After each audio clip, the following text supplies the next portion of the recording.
KSG coaching के YouTube channel पर आपका फिर से स्वागत है।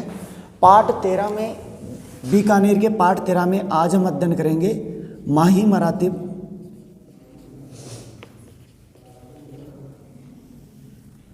रतन सिंह। इनका कार्यकाल था 1828 से और 1851, 1828 से 1851।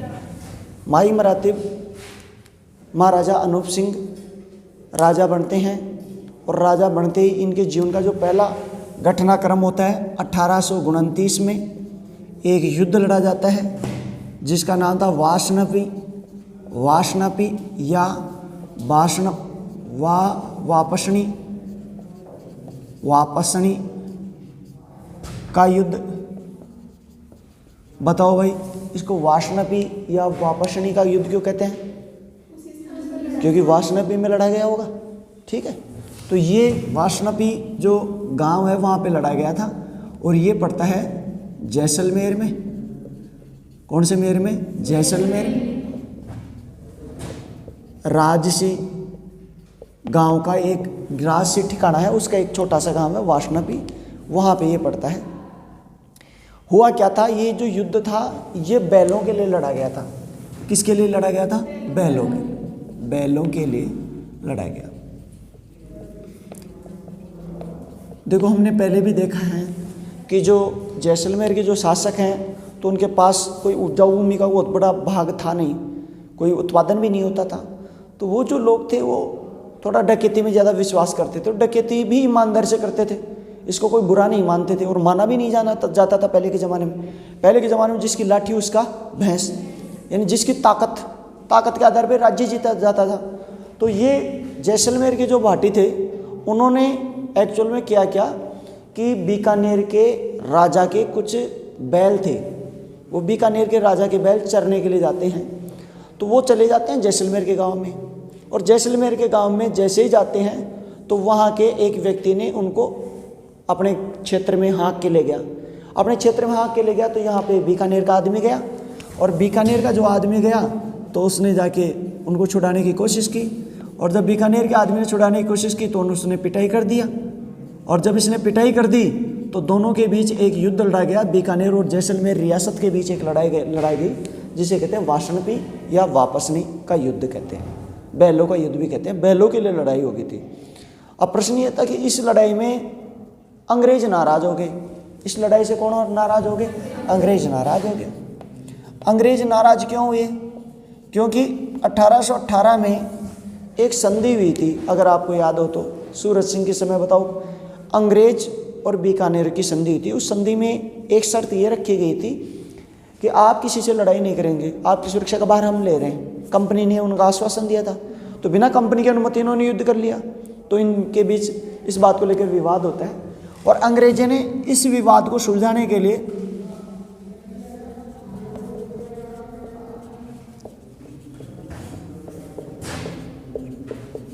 मेवाड़ महाराणा जवान सिंह को नियुक्त किया। किसको नियुक्त किया? मेवाड़ महाराणा जवान सिंह को नियुक्त किया। अब मेवाड़ महाराणा जवान सिंह तो वहाँ दोनों के बीच में जाएगा नहीं, तो मेवाड़ महाराणा जवान सिंह ने सेठ जोरावरमल को मध्यस्थ बना कर भेजा यहाँ पे। किसको मध्यस्थ बनाया? सेठ जोरावर।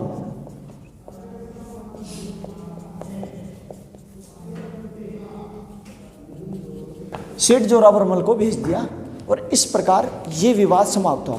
लेकिन अंग्रेज कहीं ना कहीं इस बात को लेकर बहुत ज़्यादा उनसे नाराज हो गए थे, चिढ़ गए थे कि यार आप ऐसे बैलों के लिए युद्ध करोगे। महाराज, हमारा बैल है वो लेके गए तो हम क्या करें? मुंह देखें? कि चाहे तुम मुंह देखो लेकिन तुम जा नहीं सकते।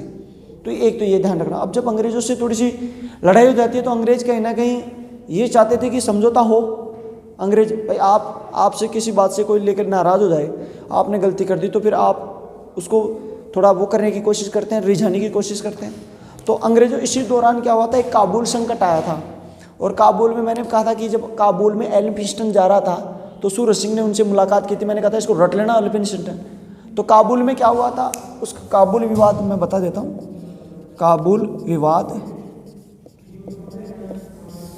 काबुल में एक्चुअल में हुआ क्या था अफगानिस्तान में, एक यहाँ का शासक था अहमद शाह अब्दाली। कौन सा अब्दाली? अहमद शाह। कहाँ का राजा था? काबुल का। ईरान पाकिस्तान या पूरे क्षेत्र का राजा था। काबुल भी इसके अधीन ही था, ठीक। और यहाँ जब इनकी मृत्यु हो जाती है तो इनका एक उत्तराधिकारी था जिसका नाम था शाह मुराद शाह।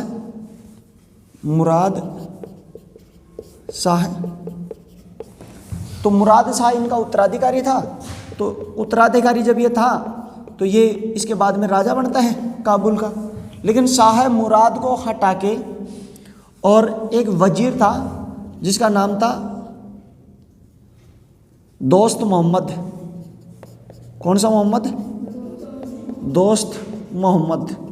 दोस्त मोहम्मद ने अधिकार कर लिया। किसने अधिकार कर लिया? दोस्त मोहम्मद। अहमद शाह अब्दाली दुर्रानी, जिसे ईरान का बादशाह कहते हैं, हिंदुस्तान पे आक्रमण किया था 1739 में, मैंने पहले बताया आपको। तो इसकी मृत्यु के बाद में उसका उत्तराधिकारी कौन बना था? मुराद शाह। कौन बना था? मुराद शाह उसका उत्तराधिकारी बना काबुल में। उसके विभाजन हो गए थे टुकड़े। लेकिन उसको हटा के कौन राजा बन गया? दोस्त मोहम्मद, इसका भी वजीर का बेटा, ठीक।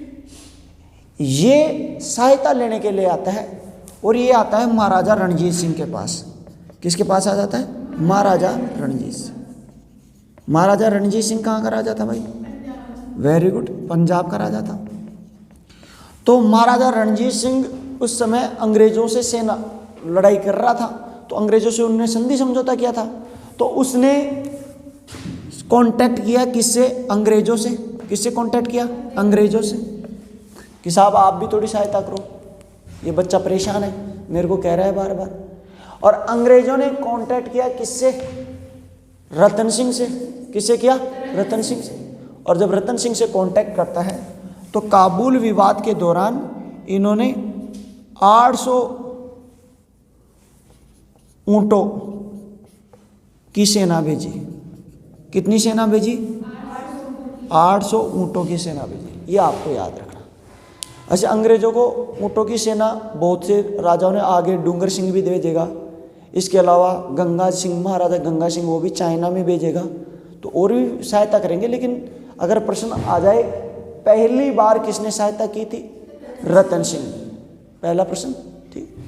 ये तो उनका अंग्रेजों से संबंधित मामले हो गए दो। दूसरा संबंध आता है इनका मुगल राजाओं से। मुगल राजा जो थे, मुगल राजाओं से भी इन्होंने संधि की थी। और मुगल राजा भी, मुगल सल्तनत थी वो पूरी तरह समाप्त नहीं हुई थी। मुगल सल्तनत जो अंतिम रूप से समाप्त हुई थी वो 1857 की क्रांति के बाद में अंतिम मुगल बादशाह था जिसका नाम था बहादुर शाह जफर। क्या नाम था? बहादुर शाह जफर को नष्ट करके अंग्रेजों ने और फिर पूरी तरह से उसको गिरफ्तार करके काबुल, वो रंगून भेज दिया था। कहाँ भेज दिया था? रंगून। और रंगून पे एक रंगून मूवी भी बनी है उस लड़की की, वो है ना, एक है, हाँ, शाहिद कपूर की, वो तलवार लेके जाता है, ठीक है। तो ऊंटों की सेना सहायता के लिए भेजी। कहाँ पे? काबुल। और जब इन्होंने काबुल में भेजी थी, वो बाद में थी, तो दोस्त मोहम्मद को हटा के और इन्होंने कलकत्ता लिया। कहाँ लिया है? कलकत्ता। भला आप कलकत्ता में आ जाओ, अंग्रेजी ने कहाँ लेके आ गए? कलकत्ता में। अब जब ये कलकत्ता में आ गया तो इसके बाद में पीछे से मुराद शाह की हत्या कर दी गई। मुराद शाह की क्या कर दी गई? हत्या। और जब इनकी हत्या कर दी गई और बहुत भयंकर बगावत छिड़ गई तो उस बगावत को दबाने के लिए 800 ऊंटों की सेना लेके कौन गया थे? कौन भेजे थे? रतन सिंह। और जब ये विद्रोह दब जाता है तो उसके बाद में फिर दोबारा राजा किसको बना दिया जाता है? दोस्त मोहम्मद। क्लियर? ये एक बात ध्यान रखना। दूसरी चीज, अभी भी मुगल बादशाह जिंदे थे और मुगल बादशाह उस समय था अकबर सेकंड। कौन सा सेकंड? अकबर सेकंड। और अकबर सेकंड ने इन्हें माही मरातिब की उपाधि दी थी। किसकी उपाधि दी थी? माही मरातिब। माही मरातिब की उपाधि दो अन्य राजाओं को भी मिली थी। बताओ किस किस को मिली थी? अनूप सिंह और गज सिंह। अनूप सिंह को ये जो उपाधि दी थी, किसने दी थी? औरंगजेब को उपाधि, औरंगजेब ने उपाधि दी थी अनूप सिंह को। और दूसरी थी तुम्हारी अहमद शाह। कौन सा शाह? अहमद शाह बहादुर। और अहमद शाह बहादुर ने उपाधि दी थी किसको? तो ये पहले मैं आपको बता चुका हूं। तो 3 बादशाहों को दी थी। ये कभी भी आपको सम्मिलित करवा सकता है, इसको थोड़ा देख लेना ढंग से। तो 3 घटनाक्रम हो गए। चौथा देखो, ये शांत उदार किस्म का आदमी था। इसके समय जो सबसे बड़ी महत्वपूर्ण कार्य जो हुआ सुधार कार्यों में, तो इन्होंने 1837 में गया में अपने सभी सामंतों को कन्या वध ना करने की शपथ दिलाई। अरे गया कहाँ पड़ता है? अरे बिहार में। अरे गया जी में नहीं करते क्या? अपना पिंड दान करने जाते हैं, कभी नहीं सुना? गया जी मोक्ष दान करते थे। तो गया जी में ये अपने बिहार में अपने पूर्वजों का तर्पण करने गया था। तो उसने अपने सामंत, जो भी उनके सामंत थे, उनको कन्यावध ना करने की शपथ दिलाई। क्या ना करने की शपथ दिलाई? कन्यावध। देखो उस समय राजस्थान में, पूरे राजस्थान में ये कुप्रथा प्रचलित थी। विशेषतः सामंतों में, उच्च वर्ग में ज़्यादा थी। इसका रीजन क्या था कि कन्याओं को पैदा होते ही उनका गला घोट के और फिर उनकी क्या कर दी जाती थी? हत्या कर दी जाती थी। इसका बेसिक रीजन क्या था? जैसे दहेज प्रथा और एक दूसरी थी त्याग प्रथा। दहेज प्रथा और त्याग प्रथा। दहेज प्रथा तो आप सभी जानते हो। त्याग प्रथा क्या होती थी? त्याग होती थी कि पश्चिमी राजस्थान में अनेक जातियां होती हैं अपने, या अभी भी आज भी एक प्रचलित है। अपने जैसे कुछ जातियां हैं जो नेग लेती हैं, दस्तूर लेती हैं, कोई भी शादी होती है तो वो त्याग के लिए हट करती थी। उसे नेग या दस्तूर लेते हैं, उसको कहते हैं त्याग। क्या कहते हैं? त्याग। तो वो उसके लिए हट करती थी। और हट करती थी तो वो जब राजा, मान लो राजा के पास अभी 15 गांव हैं और 15 गांव में उसने 2 गांव दान में दे दिया, त्याग में दे दिया, फिर उसकी 15 बेटियां हैं तो फिर 30 गांव तो वैसे ही चले जाएंगे, तो राजा फकीर हो जाता था। तो इस प्रकार त्याग प्रथा बहुत तेजी से बढ़ रही थी। तो त्याग के लिए उन्होंने कन्यावध ना करने की शपथ दिलाई। ये आपको याद रखना। इसने अपने सभी सामंतों को दिलाई। और कहाँ पे दिलाई? गया जी। गया जी में इन्होंने कन्यावध की शपथ दिलाई। और कन्यावध का कारण क्या था? त्याग प्रथा। कौन सी प्रथा? सभी सामंत इस बात के लिए राजी हो गए। कोई कानून इस पे बना नहीं था अभी तक। हालांकि कन्यावध पे जो रोक लगाने वाली पहली जो रियासत थी वो 1833 में कोटा थी। कौन सी थी? कोटा। कोटा के बाद में बूंदी का विष्णु सिंह। और कोटा और बूंदी में उस समय पॉलिटिकल एजेंट था, उसका नाम था विल्किंसन। क्या नाम था? विल्किंसन। विल्किंसन ने बहुत ज़्यादा रोक पर प्रयास किए थे, तो उनका भी आप ध्यान रखना। तो यहाँ से ये चालू हो जाता है त्याग प्रथा। और इन्होंने 1844 में पूर्णतः रोक लगा दी, पूर्णतः कानूनी रोक लगाई। कौन सी रोक लगा दी? कानूनी। अब इसके बाद में इन्होंने कानूनन ये ऑर्डर पारित कर दिया कि आप किसी बच्ची की अगर हत्या कर देते हो तो आपको दंड मिलेगा, पहली चीज़। और दूसरी चीज़ इन्होंने ये कहा, इस कानूनी रोक लगाई और उन्होंने त्याग प्रथा पर कानून बनाया। कौन सी प्रथा पर कानून बनाया? त्याग प्रथा पर कौन सा कानून बनाया? उन्होंने बनाया कि कोई भी व्यक्ति जो है जिसके पास ज़मीन नहीं है वो अपनी कुल विवाह की खर्च राशि का 10% से अधिक त्याग नहीं करेगा। विवाह की कुल खर्च राशि का 10% से अधिक क्या नहीं करेगा? त्याग नहीं करेगा। ये ध्यान रखना, ठीक। तो इन्होंने दिया कि विवाह की जो, जैसे मान लो विवाह पे 100 रुपये खर्च हो रहे हैं, तो अगर आप 100 रुपये में 10 रुपये से ज़्यादा अगर आप खर्च कर रहे हो तो आपके ऊपर जुर्माना लग जाएगा, ठीक है। और दूसरी चीज़ उन्होंने एक और नियम बना दिया कि ये जो त्याग के लिए मांग करने वाली, मुँह मांगी मांग करने वाली जो जातियाँ थी वो राज्य के दूसरे गाँव में नहीं जाएंगी। जैसे जिस गाँव में है तो उसी गाँव में त्याग की मांग करेंगे। ऐसे नहीं कि भाई यहाँ से जाके वहाँ पर आप मांग कर लो। आप फिक्स, अभी भी अपनी जजमानी प्रथा अपनी अभी भी व्यवस्था हमारे समाज में भी है प्रचलित। तो हमारे यहाँ भी काफ़ी, जैसे मान लो नाई होता है, दर्जी होता है, तो उन्हें नेक या दस्तूर दिया जाता है, लेकिन वो जिद नहीं करते और वो बेटा और बेटी सभी में देते हैं। यहाँ तक कि जो झाड़ू निकालने के लिए जो वो आती हैं हरिजनों के, वो भी उसको भी दस्तूर दे के, शादी आती है तो उसको दस्तूर दिया जाता है नेक, और उसके बाद में एंट्री कराई जाती है। लेकिन उस समय वो थोड़ा विकराल रूप थी, वहाँ त्याग के लिए हट कर लेते थे, त्याग के लिए क्या करते थे, हट। और राजा महाराजा अपनी मान सम्मान से जोड़ के देखते थे उसे, और उसके लिए बहुत ही ज़्यादा पैसे दे देते थे। बात समझाएं? नहीं, वो कहते थे भाई मेरी इतनी हैसियत नहीं है, वो इतना नहीं कहते थे, वो उसके लिए क्या करते थे कि उधार लेके वो फिर दे देते थे, महाजनों से उधार लेते थे। अब यहाँ पे देखो रो, आप महाराजा जवान सिंह ने सेठ जोरावर मल को भेजा। जोरावर मल को क्यों भेजा भाई? क्योंकि राजाओं की हैसियत केवल सेठों के बराबर हो गई थी, सेठ उनके समकक्ष हो गए थे, राजाओं के बराबर हो गए थे। क्योंकि सेठ राजाओं के पास पहले एक ताकत और थी, भुजबल था। भुजबल उन्होंने किसको दे दिया? अंग्रेजों को दे दिया। किसको दे दिया? अंग्रेज। अब अंग्रेजों को दे रहा है तो यहाँ से ही दमनात्मक और शोषणकारी नीतियां भी आरंभ हो गई। बात सुनाएंगे? यहाँ पे ही शोषणकारी नीतियां यहाँ से चालू होंगी, फिर यहाँ से किसान आंदोलन चालू हो जाएंगे।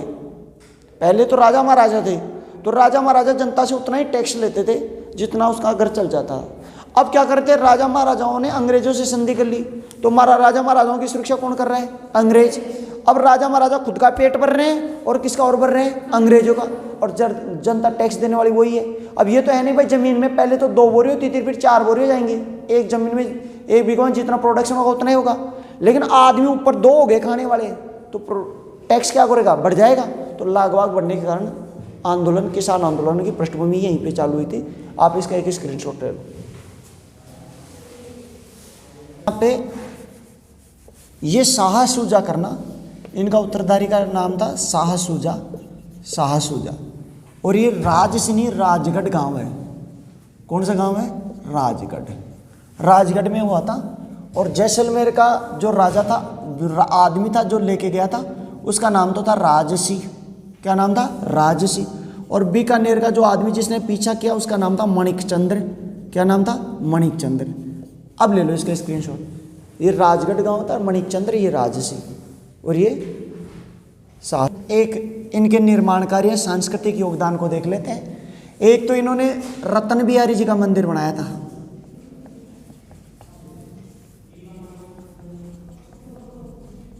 किसका मंदिर बनाया था? रतन बिहारी जी का मंदिर। ये आप रट लेना। हालांकि इसका निर्माण इन्होंने 1847 में करवाया, लेकिन अपनी मृत्यु से कुछ समय पहले 1851 में इन्होंने इनकी मूर्ति की प्रतिष्ठा की थी, रतन बिहारी जी के मंदिर की। ये याद रखना। इसके ऊपर जो प्रश्न बनता है वो मेरे को जितना, एक तो वासपणी और वासनपी जो है वो गांव का युद्ध, एक तो वो बनता है, और ये किसका? राज दरबारियों का बनता है, जो मेरे को नजर आ रहा है। राज दरबारियों की बात की जाए तो इसको रट लेना, दयाल दास। कौन सा दास? दयाल दास। स्टार लगा के 999 घात लगा लेना, इसके ऊपर प्रश्न पूछेगा तो यही बचेगा। दयाल दास की एक पुस्तक लिखी थी बीकानेर राठौड़ारी ख्यात। क्या कहा जाता है? बीकानेर राठौड़ारी ख्यात।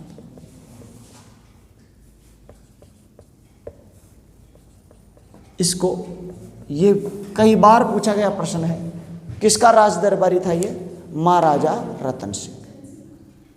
ठीक, एक चीज। दूसरा इनका जो था उसका नाम था बिट्ठू भोमा। हालांकि खूब थे, लेकिन मैं मेन को बता रहा हूं। और उन्होंने लिखा था रतन विलास। कौन सा विलास? रतन विलास। ठीक। और तीसरा कविया सागरदान कर्णिया दानोत। और इन्होंने एक पुस्तक लिखी थी जिसका नाम था रतन रूपक। रतन रूपक। तो ये याद नहीं हो तो ये दोनों में से कोई ना कोई सी किताब आपको मिल जाएगी एग्जाम में, ये आपको याद रखना है। ठीक है। राज दरबारी इसका निर्माण कार्य में जो सांस्कृतिक योगदान है वो ज़्यादा विशिष्ट है बजाय राजनीति के। ये एक माही मरातिब की उपाधि दी, एक ये भी, और एक इसने काबुल में सेना भेजी थी ये। अच्छा, इनकी मृत्यु हो जाती है 1851 में, इनकी क्या हो गई मृत्यु। और इनकी मृत्यु के बाद में अगला राजा बनेगा। चलो ठीक है, आप इसका स्क्रीनशॉट ले लो। डूंगर सिंह अगले में देखेंगे।